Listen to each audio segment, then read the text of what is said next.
Okay, this is how you get your filter out. Get your screw, wind your screw in, put it in a vise to hold it, wind it in a couple of turns,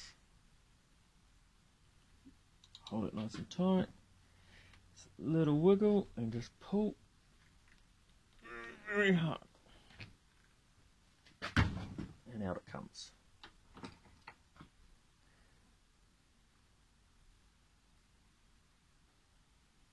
Like so. There we go, so you get your folder out. Okay, we're gonna give the injector a reverse flush.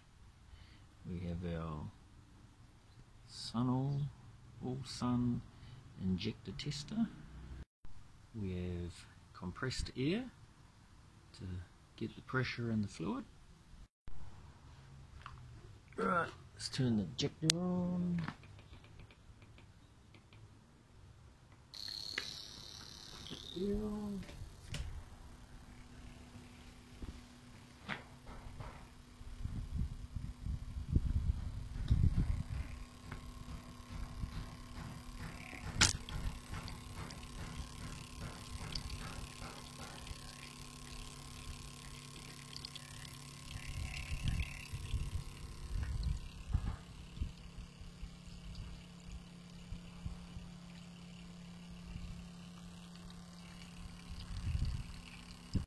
So we're using 10 bar water heater hose, so they'll handle 100 psi. We're running 43 psi for the injector test. So now we'll do a forward flush.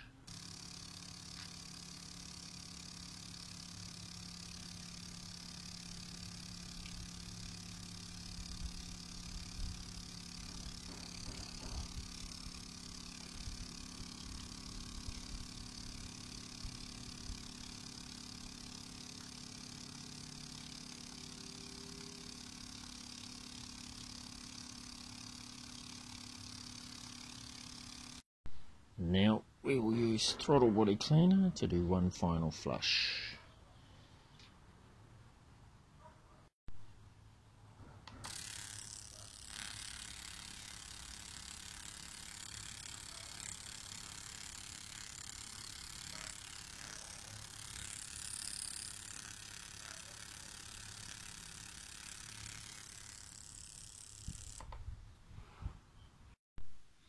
Okay, now it's time to put the filters in, which we have here.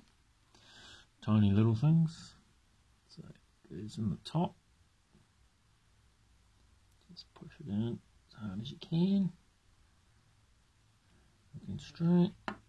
And then just push down. Alright, you want it to be flush. It's a bit sharp on the end. There we go, that's flush, that's the filter in. Done. Now I need to cut the end, cut this little pencil cap thingy off. There we go, this comes off, and the new one, doesn't matter which way up they go. Press it on. Show it straight. Yep. It's on. New O-rings. And she's done. Ready to go in. Okay, time to fit them. Got a bit of O-ring grease. Silica O-ring grease. A little bit of that. Put that on your seal. Going in the top. Alright. Put that on your seal. And then a lot of people don't put the clip on first. Put your clip on into the groove, a little tab lining up there, alright, and then nice and simple, just push it on and it's in place. Okay, a lot harder to get the clip on after you put the injector in, so do the clip first, much easier.